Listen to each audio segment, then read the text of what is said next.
It's the real news. I'm Aaron Mate. At the UN this week, President Donald Trump and Israeli Prime Minister Benjamin Netanyahu showcased their shared priorities on the Middle East. Both leaders made threats and bellicose statements towards Iran. Netanyahu mentioned Iran 37 times, but mentioned the Palestinians just twice. Trump, meanwhile, also made threats to Iran, but didn't mention the Palestinians even once. Gideon Levy is a veteran Israeli journalist with the newspaper Haaretz, and he joins me now. Welcome, Gideon. Thank you. My pleasure. Let's start with playing a little bit of what Netanyahu said. He spoke after Trump, and he began by praising Trump's words. None were bolder, none were more courageous and forthright than the one delivered by President Trump today. President Trump rightly called the nuclear deal with Iran, he called it an embarrassment.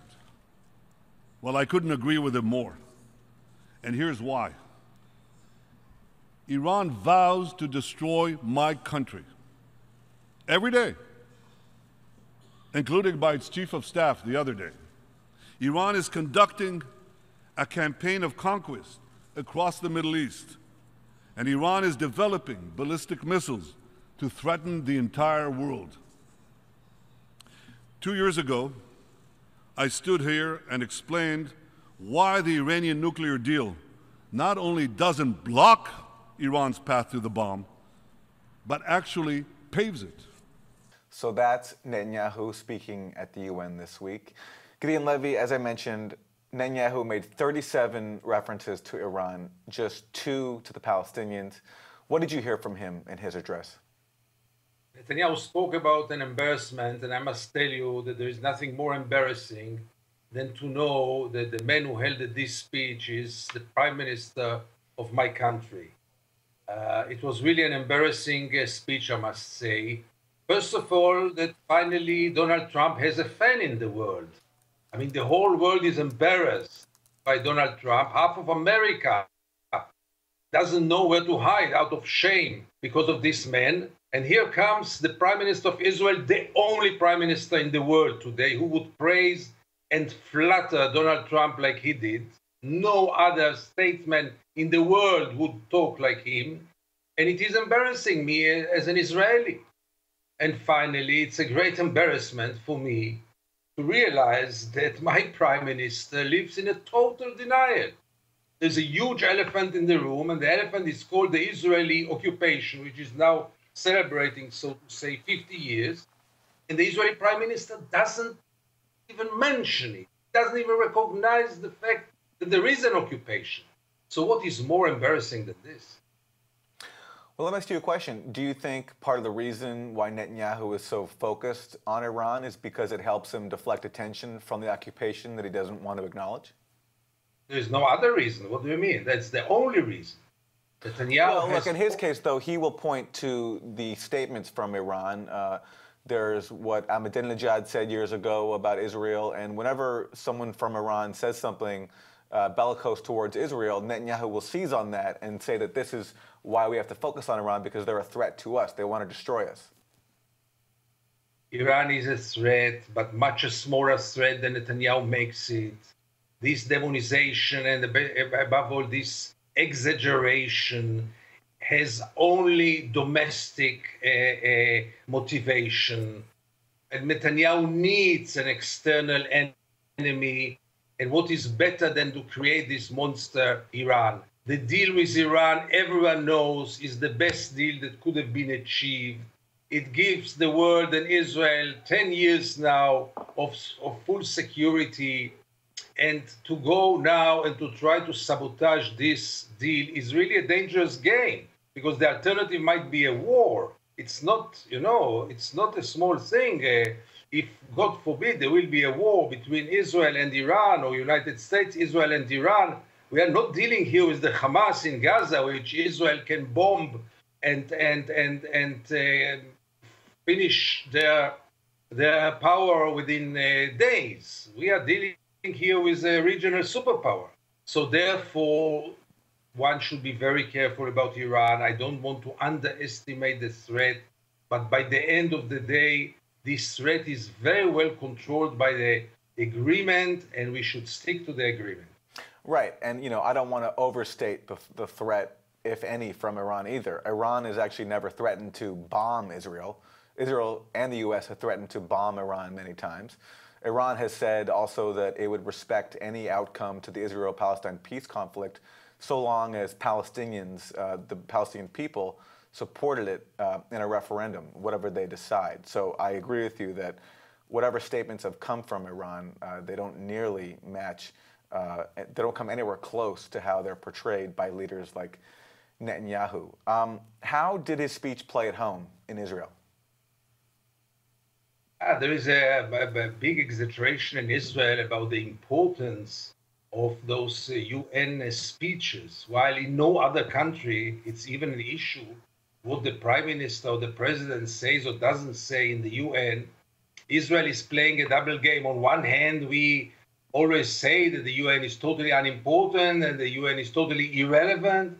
On the other hand, we have this annual ritual of the prime minister's speech in the UN, as if the whole world, most of the Israelis believe that the whole world had nothing to do last Thursday evening but to sit and watch the speech of Netanyahu. There was only one thing which disturbed this time, this huge success, and this was the fact that Netanyahu was late in 2 hours. I mean, not his fault, but he missed the prime time on TV in 2 hours. So many fewer Israelis were watching it, not like any other year in which it was always planned to be in the prime time. Speaking of the UN, Netanyahu called it the epicenter of global anti-Semitism. What's he trying to do there? Yeah, listen, for Netanyahu, any criticism on Israel is immediately labeled as anti-Semitism. That's a very efficient way to release ourselves from any responsibility. For people like Netanyahu, Israel is doing only justice. Israel is only following the international law. There is no occupation. There is no suffer of a people for 50 years now. There is no brutality, no violence, nothing but anti-Semitism of the world against Israel. It's a very cynical game which has very, very little to do with reality. Let's talk about Mahmoud Abbas. He also spoke this week to the UN General Assembly, and he put the one-state solution on the table, saying that because Israel is undermining the two-state solution, a one-state solution might be Palestinians' only option. What did you make of what he said to the UN? I mean, can anyone say anything else? If the two-state solution is off the table, there's only the one-state solution. There is no third solution. And, the fact that Israel is denying it and playing as if there is a third way, there is no third. There's either two-state solution or one-state solution. And we deal with the one-state solution, which, by the way, exists already for 50 years. Let's remember that the one state is there for 50 years. The only problem is its regime. It is not a democracy. It's an apartheid regime in the occupied territories.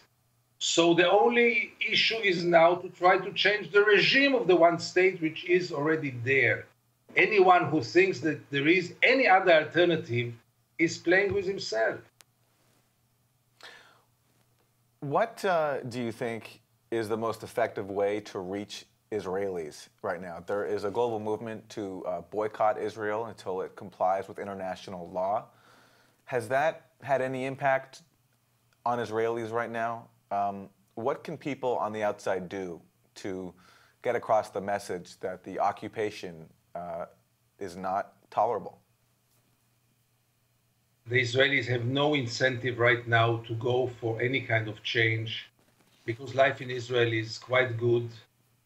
The denial is and the brainwash is in levels that really people who come here don't believe in which denial the Israeli society is living and how deep is its brainwash. So those are conditions in which you can't expect any kind of change from within Israel. And therefore, the only way to really shake the Israeli society is by making it accountable and making it pay. for the crimes of the occupation. As long as any Israeli is not paying by himself personally and take accountability and for the occupation, as long as this will not happen, there will be no change. We'll leave it there. Gideon Levy, veteran Israeli journalist with the newspaper Haaretz, thank you. Thank you very much, Aaron. And thank you for joining us on The Real News.